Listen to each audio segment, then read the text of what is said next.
안녕하세요. 이 모빌리티의 모든 것을 알려주는 M트렌드입니다. 저는 대림대 자동차학과 김필수 교수입니다.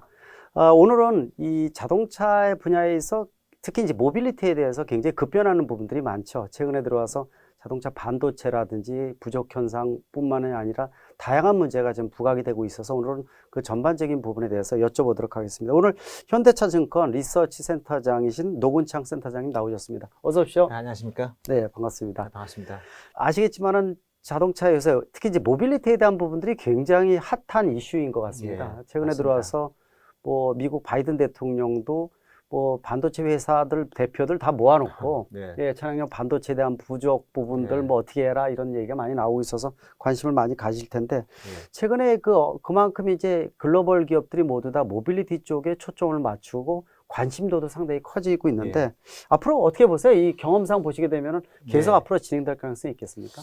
사실 어떻게 보면 테슬라가 이제 전기차를 바탕으로 성장을 하면서 네. 어느 시점부터 이제 하드웨어 1.0부터 해가지고 3.0까지 자율주행을 강조하고 있고 네네. 또 최근 들어서는 또 스마트 차징 여기에 뭐 화재 보험업까지 네. 진출하면서 전체적인 생태계 확장을 많이 노리고 있는데요.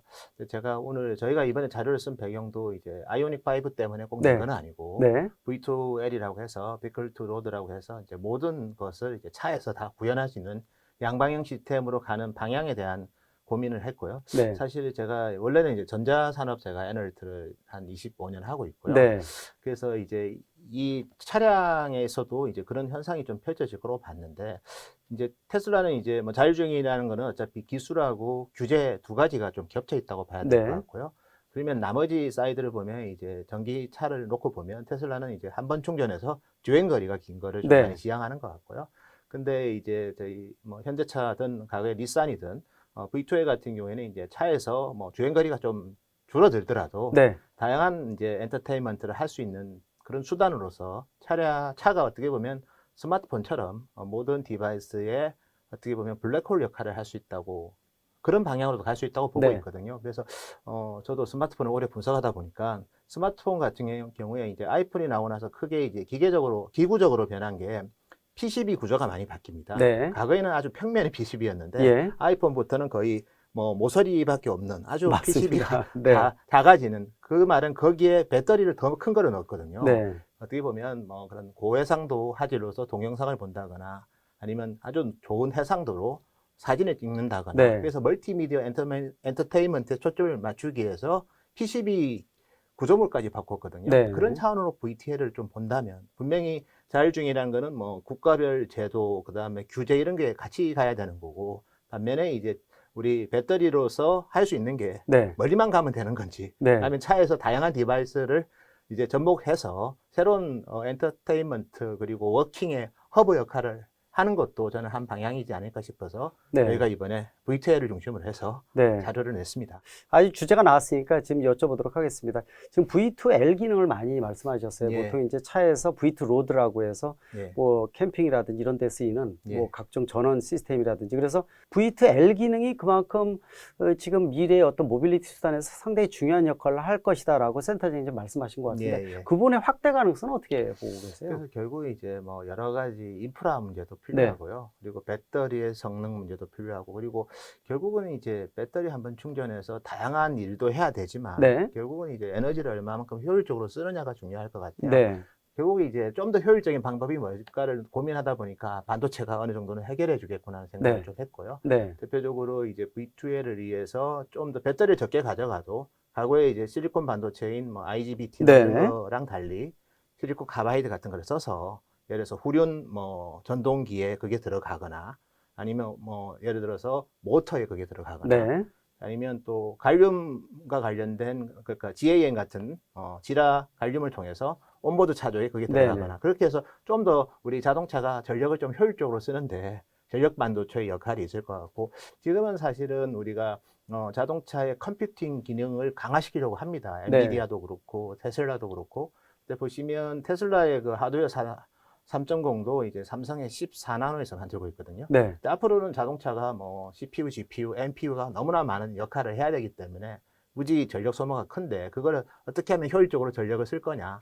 그래서 네. 테슬라도 이제 5나노에서 하드웨어 4.0은 지금 3.0이지만 네. 4.0은 이제 뭐 TSMC가 될지 삼성이 될지는 봐야 되지만 5나노로 만들고 지금은 저전력 반도체를 위해서 좀 더 좋은 성능, 예를 들어서 속도를 높이려면 DDR4 말고 DDR5도 있는데 네. 이미 모바일 단에서는 근데 테슬라가 지금 3.0에는 LPDDR4를 달았거든요. 네. 향후에는 LPDDR5를 달면서 컴퓨팅 반도체 자체도 좀 더 효율적인 전력 소모를 지향할 것 같고 그리고 구동 반도체 쪽도 기존의 실리콘 반도체만 가지고 네. 예를 들어서 뭐 모스펫이든 IGBT 중심에서 SiC든 GaN으로 가는 그런 네. 큰 고민을 좀 하면서 저희가 자료를 썼고 물론 이게 뭐 우리 전기차와 자율주행의 큰 방향에서 V2L이 다 정답이다.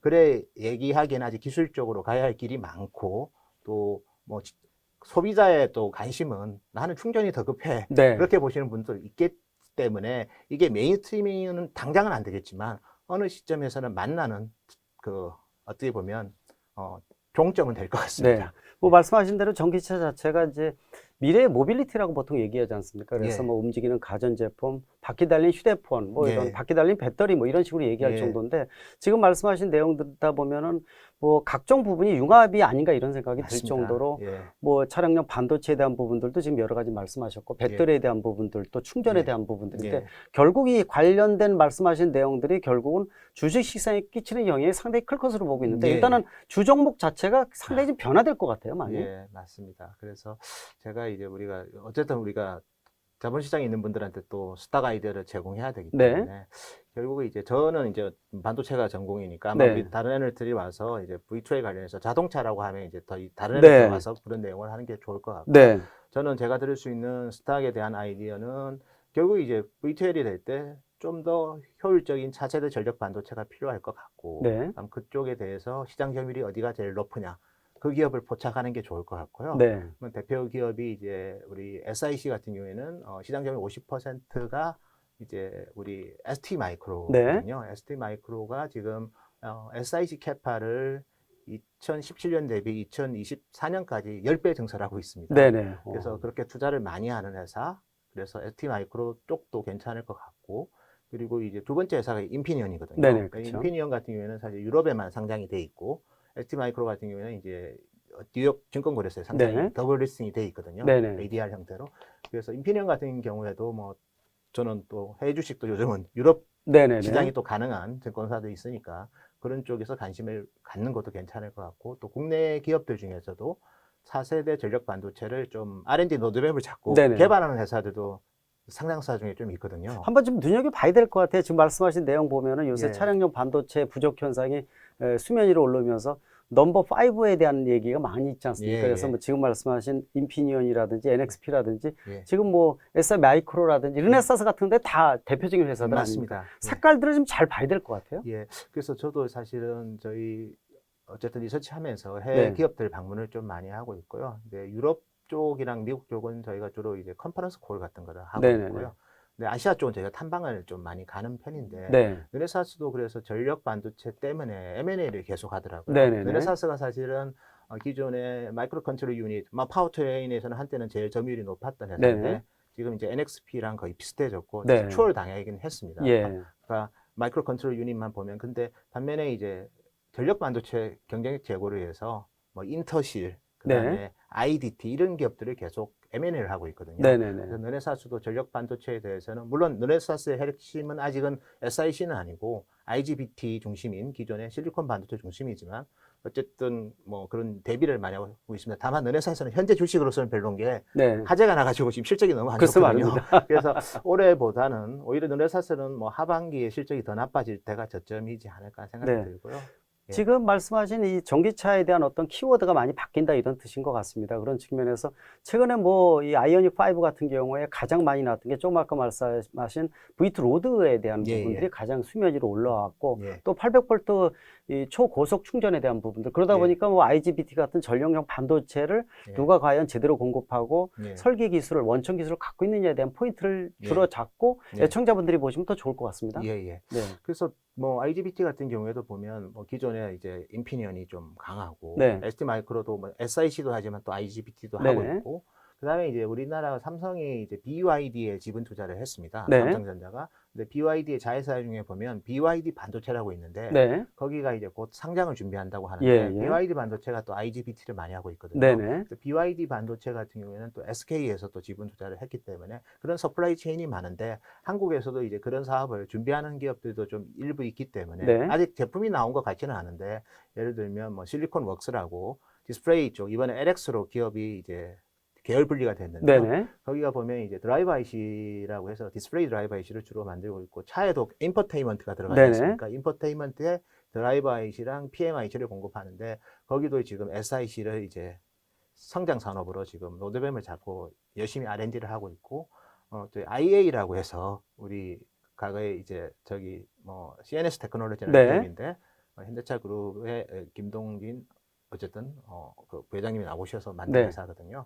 근데 거기에 자회사도 지금 어쨌든 그 IGBT랑 이런 쪽 개발을 좀 하고 있습니다. 그래서 국내에도 그런 로드맵을 잡고 다만 이제 이게 이제 생산 관점에서 보면 기존의 SIC 같은 경우에는 6인치 팹에서 주로 만들고 네네. 있거든요. 근데 이게 사실 6인치는 삼성도 제가 알기로 6인치 팹이 없는 걸로 알고 있습니다. 네. 8인치 팹만 있고요. 네. 그래서 뭐 12인치가 주력이지만 그래서 이제 다행인 거는 이제 시장이 커지니까 우리 ST 마이크로 같은 경우에도 이제 8인치에서 SIC를 만들려고 합니다. 네네. 그래서 최근에 이제 뭐 자동차 반도체 부족 문제 때문에 일각에서는 삼성이랑 하이닉스도 이제 바운더리 사업을 확대하고 있으니 네. MCU나 이런 쪽을 좀 더 확대해서 바운더리를 하는 게 어떻겠냐 아니면 직접 설계해서 하면 어떻겠냐고 네네. 하는데 맞습니다. 사실은 뭐 여러 가지 듀러빌리티든 아니면 릴라이어빌리티 테스트나 이런 쪽에서 조금은 시행착오를 겪을 수 있기 때문에 오히려 저는 차세대 전력 반도체 쪽으로 그런 바운더리를 8인치로 네. 한다거나 아니면 또 그런 쪽에 대해서 이제 정부에서 좀 뭐 팹리스를 좀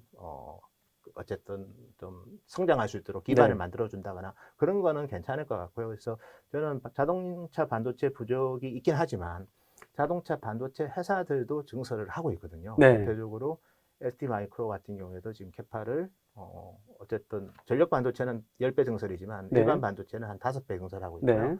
텍사스 인스트루먼트 같은 경우에도 이제 세 번째 10인치 팹을 짓고 있습니다. 네네. 그래서 사실은 지금 일시적으로 자연재해 이런 것까지 겹쳐서 사실은 대만의 바운더리 회사들한테 이제 급하게 SOS를 쳐서 그들이 지금 IT에 들어가는 네. 저가 반도체를 이제 자동차로 이제 라인을 리로케이션해서 조금은 이제 그런 부분을 해소시키려고는 하고 있는 이제 상황이지만 더불어서 기존 자동차 반도체 회사들도 캐파 증설을 하고 있기 때문에 네. 오히려 내년 뭐 지금은 내년까지도 공급 부족이 타이트할 거라고 얘기하시는 분도 있는데 제가 그 기업체들 별로 보면 또 증설도 좀 하고 있기 때문에 네.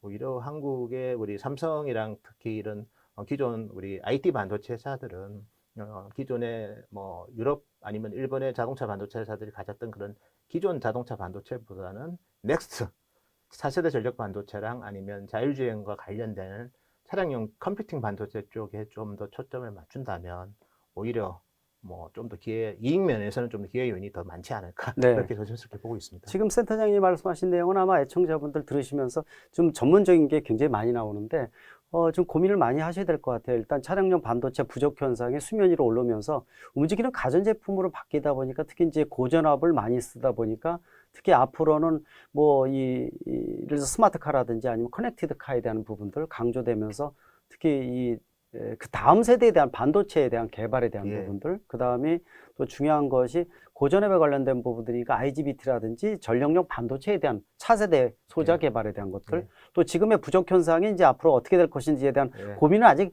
완전한 답은 아니지만 이제 고민거리지 않습니까? 맞습니다. 예. 네.